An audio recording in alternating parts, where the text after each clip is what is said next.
a very funny motherfucker. The Jell-O Program, starring Jack Benny with Mary Livingston and Phil Harris and his orchestra. Thank you. This is Groucho Marx. Well, here I am, stepping in over my head again. With Fibber McGee and Molly. Folks, this is just as new to me as it is to you. Hello?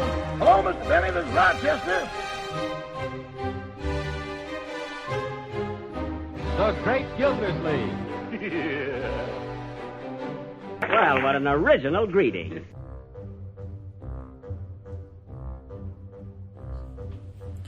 Hello and welcome to another week of comedy, funny, haha, on Dwayne Old Time Radio.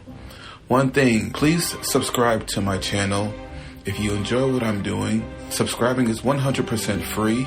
Also, one more thing, if you have a few seconds or 1 minute, please leave a review on your preferred podcast service, especially if you're on Apple, Spotify, or really just your preferred podcast service. Thank you and hope you enjoy. Hello everyone, and this week we are going to welcome Milton Berle to the podcast. This episode from the Milton Berle Show is called Salute to the Great Outdoors. This episode aired August 5th, 1947.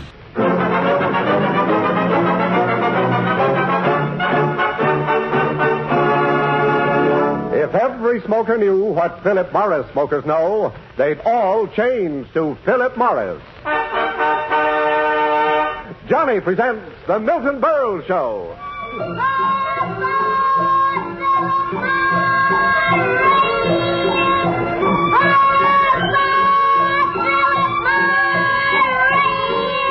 Here comes Johnny, ladies and gentlemen. Johnny on the spot for Philip Morris, America's finest cigarette. If every smoker knew what Philip Morris smokers know, they'd all change to Philip Morris. Yes, they'd all...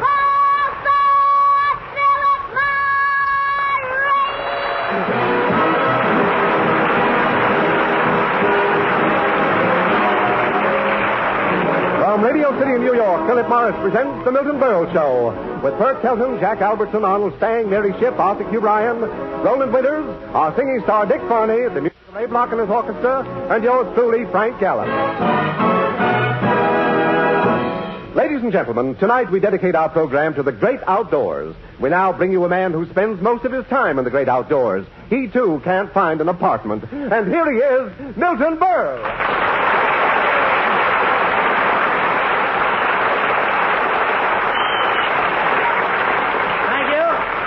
Thank you, and good evening, ladies and gentlemen. Mr. Gallup, are you kidding about me not having an apartment? It's easy to get apartments today. Really? I mean...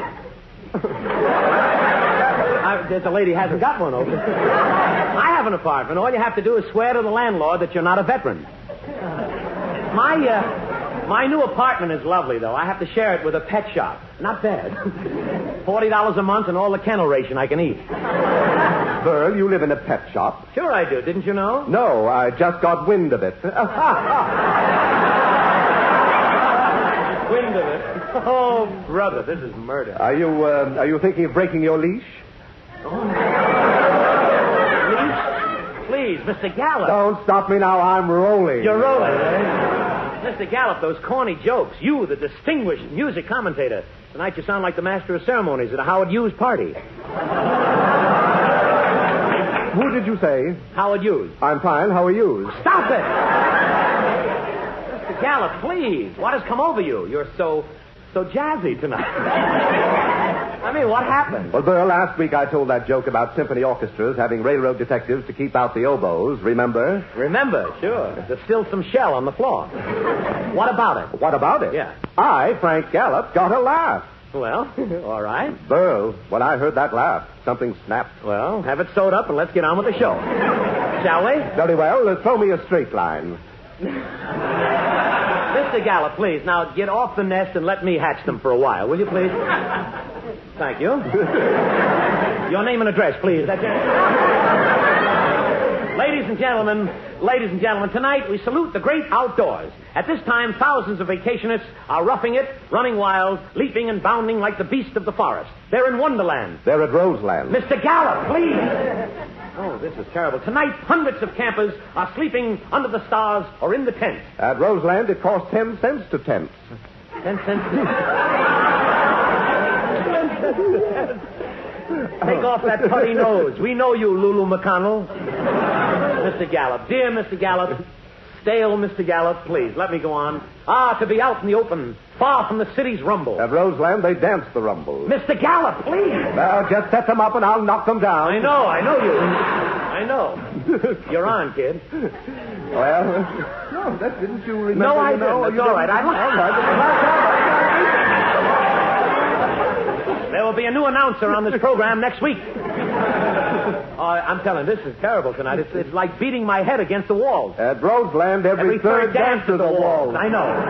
That does it. Ladies, how can you folks sleep with the lights on? Ladies and gentlemen.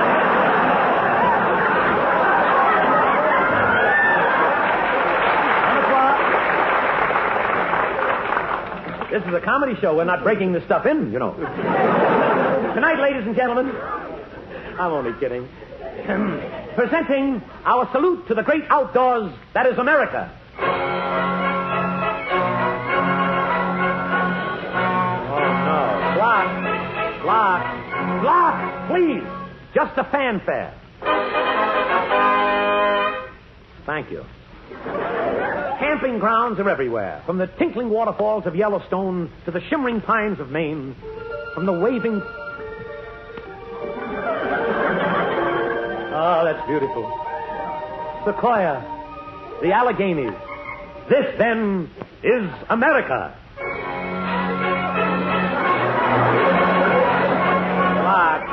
Block. Enough, block. Just something to set the scene, please. This happens every time the orchestra eats at Ruby Foods. Enough. Ladies and gentlemen, hark, the call of the great outdoors. Oh! Thank you, Errol Flynn.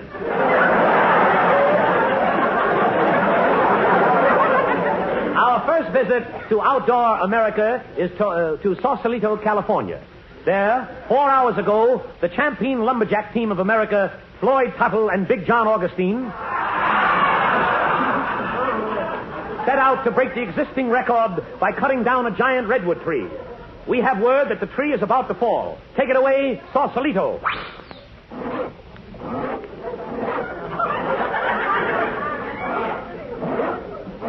Not ready yet, eh? Send it back, Sausalito. Oh, and they promised me. Our next stop is to the lofty crest of Mount Whitney. There, excuse me, we just got word that the tree at Sausalito is ready to fall. Take it away, Sausalito.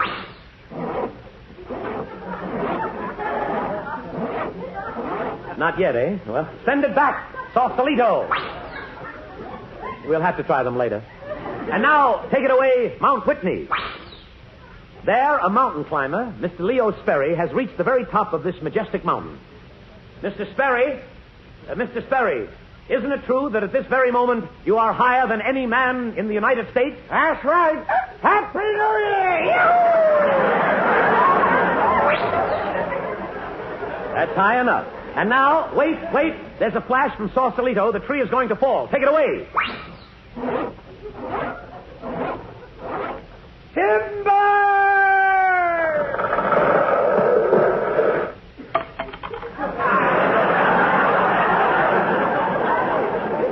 That was a small one, wasn't it? Yes.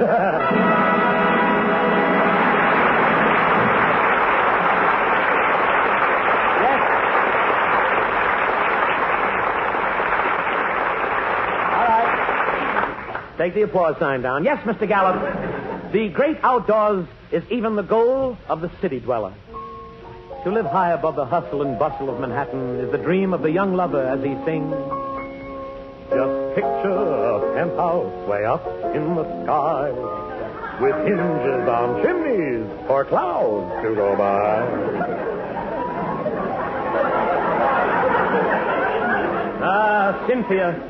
Cynthia, I'll never forget those heavenly nights in your penthouse. We'd look up, and there it would be, the 3rd Avenue L. I remember how you cried with joy when you signed the lease. At last you had something you always wanted, your own gambling joint. And Cynthia, what excellent taste you showed in furnishing it.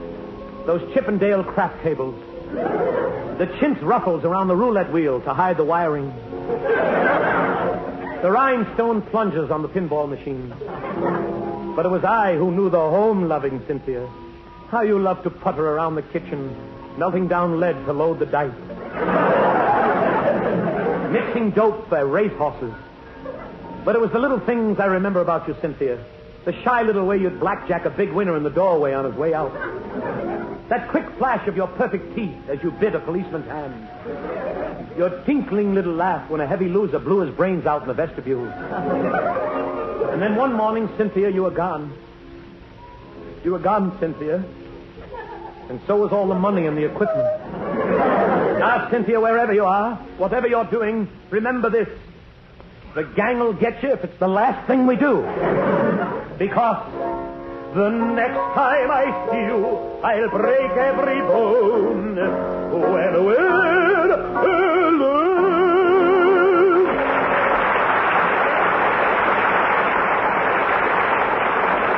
Hold it. Now, please, no pause. It starts my sinus.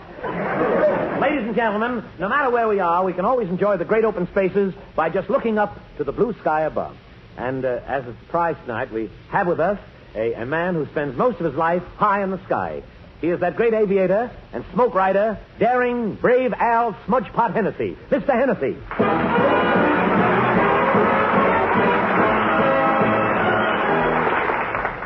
Greetings, ladies and gentlemen of the radio audience. Tell us, Mr. Hennessy, is skywriting dangerous work? Terrifying. Terrifying? I see. I suppose when you're up there in the sky, your wife worries terribly about you? No, she just sits home softly caressing Eureka. Eureka is your dog? Eureka is my insurance policy. Oh, Smudge, did you have to go to a skywriting school to learn your trade? Oh, yeah, for 2 years, every day we had to go up in the air and light things in smoke like, I see the dog is Wolver, Wolver is a Bow Wow.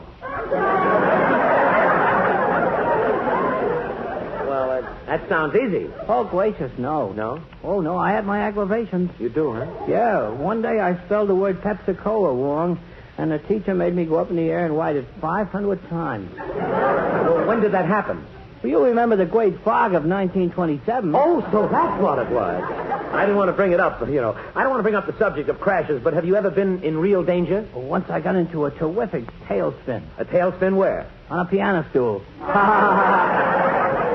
Boy, I'm hotter than Mr. Gallup tonight. And funnier.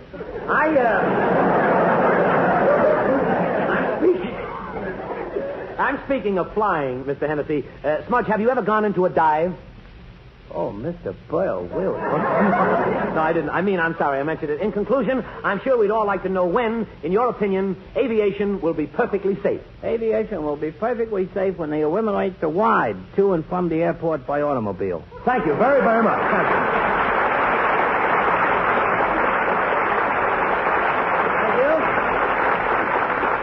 Thank you, Smudgepot Hennessy. You were grand. Absolutely grand.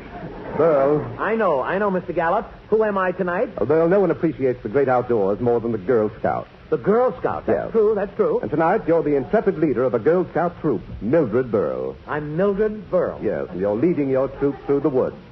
Miss Berle, Rita isn't in line. Rita? Rita, you get right back in line. Now, girls, gather around me in a circle, please. See if we're all here.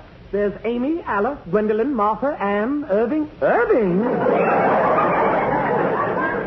Hazel Leuvendraub. Will you put down that false mustache? We're ready to go on, Miss Berle. Very well. Let us see. Have we everything? Flashlight, compass. Oh, heavens, oh, dear old fudge. I have to go back. You girls keep going. I'll catch up with you at the filling station. Where are you going, Miss Berle? Oh, I forgot. I have to put Johnny on the spot. Tell tell me, Johnny, what was that I wanted to ask? Oh, yes. Tell me, why is Philip Morris so much better to smoke? Here's your answer, Millie. Millie? It's because the Philip Morris smoker really gets what other smokers only hope to get. Thanks, loads. Well, I've got to sprint now. The girls will just be in a tizzy. A tizzy? One moment, Millie. What is a tizzy? Right, Johnny. Busy tonight, aren't we? Philip Morris is the one leading cigarette with an exclusive difference in manufacture. The only leading cigarette scientifically proved, far less irritating to the nose and throat. Thanks, doll. There was something else. Oh, yes, there was something else I want. I must get back to the campfire. I left 2 sticks that are just screaming to be rubbed together. Well, before you go, remember, less irritation means more enjoyment. That's why the Philip Morris smoker really gets what other smokers only hope to get. Better taste, finer flavor, perfect smoking pleasure. Now, there was something else I wanted to ask. Oh, yes. Oh, shut up. Can't be my mother. She's out of town. Oh, yes, there was something else. Now, I got to get back into this again.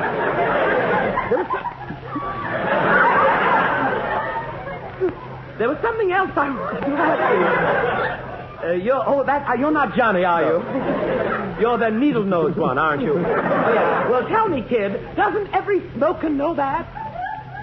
No.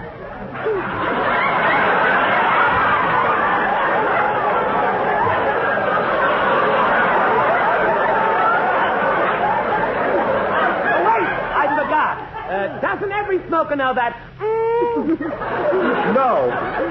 If every smoker knew what Philip Morris smokers know, they'd all change to Philip Morris, America's finest cigarette. Let me get this straight. You mean for perfect smoking pleasure? Try a pack of Philip Morris today. Thanks loads. I'm off, sweet. Ta-ta!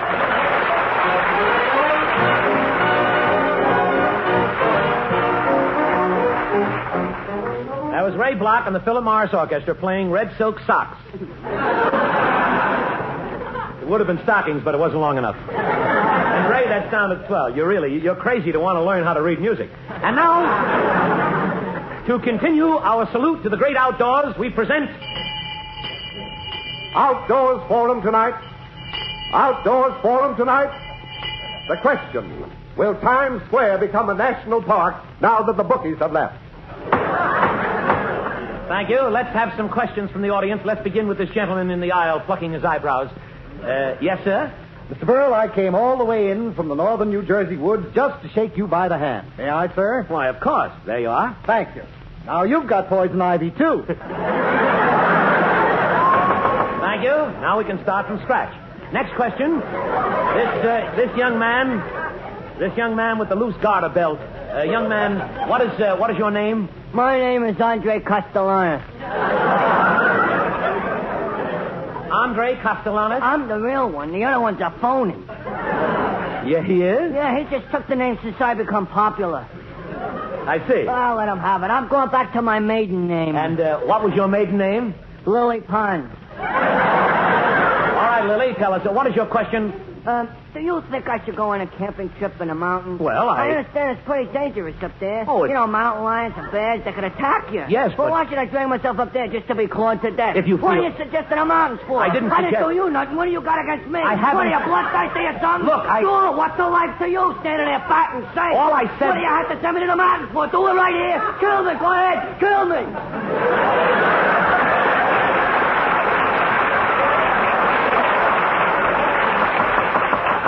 Please, don't make a scene.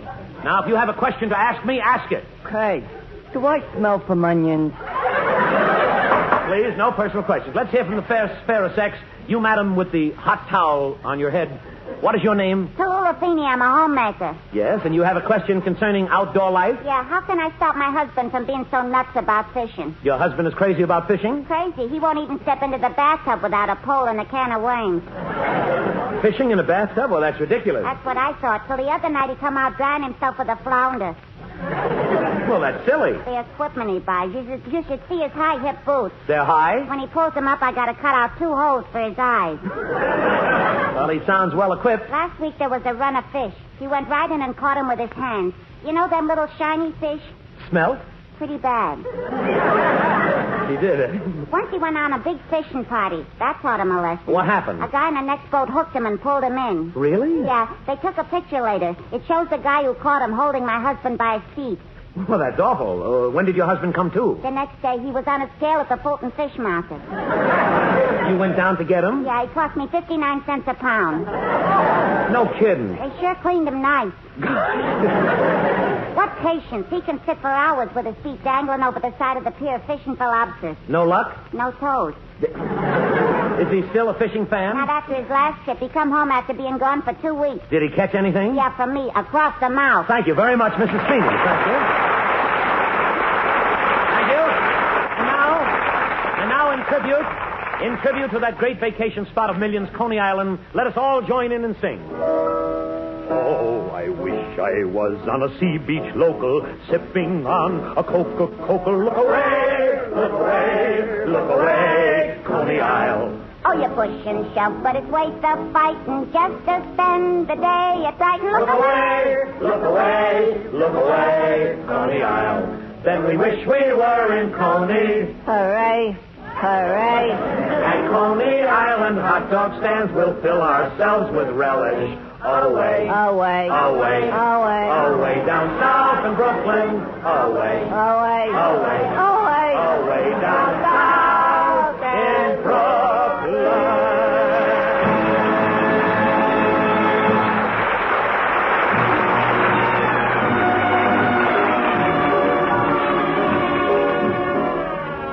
Now here's our young South American singing star, Dick Swanee, to sing his latest recording. I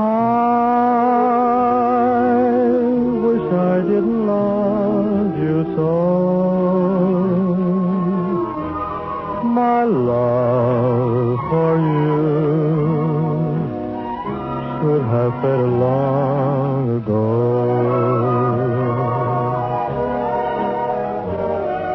I wish I didn't need your kiss. Why must your kiss torture me as long as this? I might be smiling by now with some new tender friend, smiling by now with my heart on the man. But when I try, something in that heart says no. You're still there. I wish I didn't love you so. I might be smiling by now with some new tender friend, smiling by now with my heart on the man. But when I try, something in that heart says no. You're still there. I wish I didn't love you so.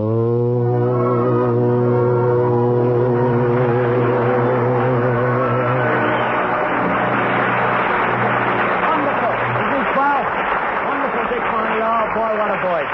Boy, just to be outdoors, Speaking of outdoors, that's what our show has got theme about. I was completely worn out one summer from overwork, and I had to get away from everybody, so I rented a little mountain cabin up in New York. And I remember how happy my family was that first morning. Because...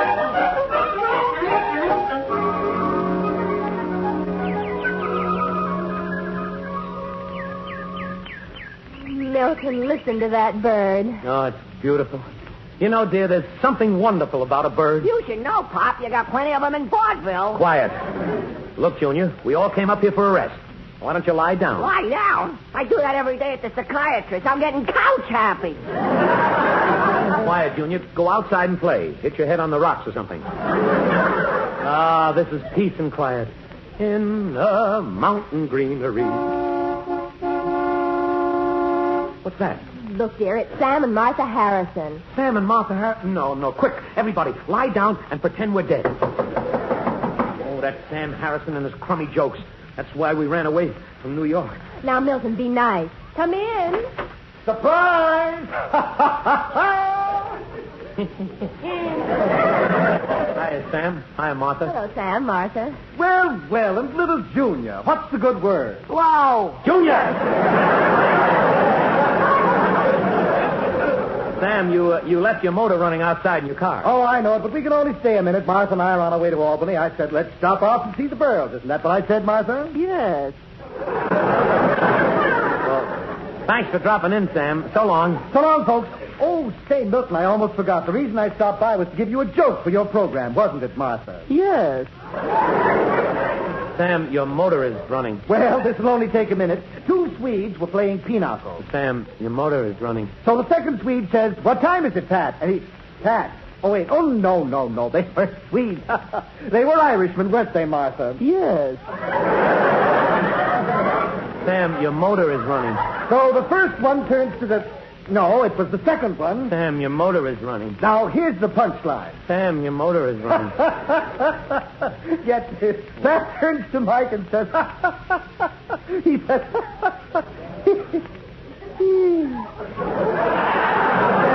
What's the matter? I forgot the joke. Sam, it's getting dark. Yeah, I guess we'd better go. Well, it was swell seeing you all, wasn't it, Martha? Yes. So long. Oh, thank goodness they're gone. Wow, that was close. For a minute I thought... Surprise! Sam. Milton, you were right. I should have turned off my motor. You mean... I'm out of gas. Out of gas? No. I got it, Pop. Why don't Sam and Martha stay over until tomorrow? Junior. You know, a good night's sleep up here'll do us good, won't it, Martha? Yes. Sam. You're in luck, Milty. I'm loaded with jokes. Sam. Now get this. 2 old maids checked into a hotel. Sam. You'll love this one, Milt. You can clean it up for the radio. Sam.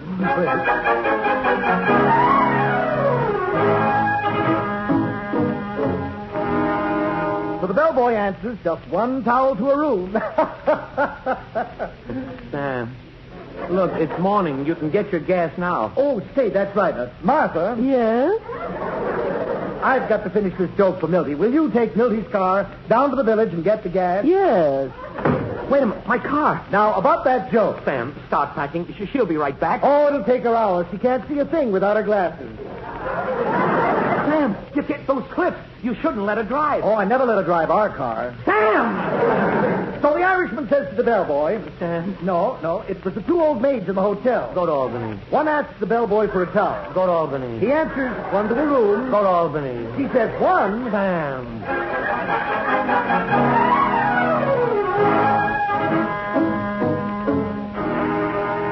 So this window washer was looking through the chorus girl's window. Go to Albany. Suddenly the window opened. Sam. And one of the chorus... Hey, wait a minute. Someone's driving up the road. Well, Martha's back. So this window washer says... Sam. Well, hello, Martha, dear. Have trouble finding your way back? Yes. She got the gas, Sam. Well, so long. What's that? Someone's nailing something on the door. Excuse me, I'll have the sign up in a second. Sign? Wait, what is this? I'm from the health department. This lady here. Ain't you the one that was just in town? Yes. All right. Look at her face. She's got measles. Measles? Yes. This is a quarantine sign. No one leaves the house for 2 weeks. 2 weeks with Sam, not me. You're not keeping me in here. You leave this house and you go to jail. Jail? Jail? No visitors. Perfect rest. Take me. Coming to jail with Daddy, Junior? Yes. Thank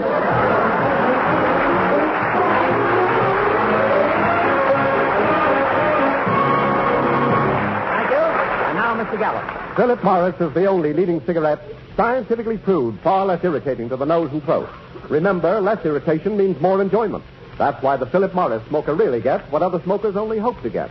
Better taste, finer flavor, perfect smoking pleasure. Yes, it's true. If every smoker knew what Philip Morris smokers know, they'd all change to Philip Morris, America's finest cigarette.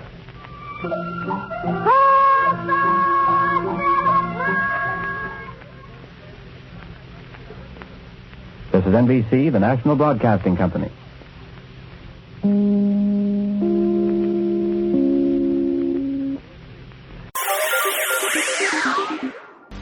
Thank you for listening, and I hope you enjoyed. As always, you can listen to my podcast on all podcast services. You can also go to my website, otr.duane.media, to listen to all of my podcasts. There's donation information, patron information, and more all on the website. The website is slowly improving. Thank you for your patience. It takes a while to update and add information to the website, but it's getting there. You can also find me on Instagram, duane.otr. You can also email me if you want, info@otr.duane.media. Hope you enjoyed, and until next time, stay safe, wish you well, and as always, peace.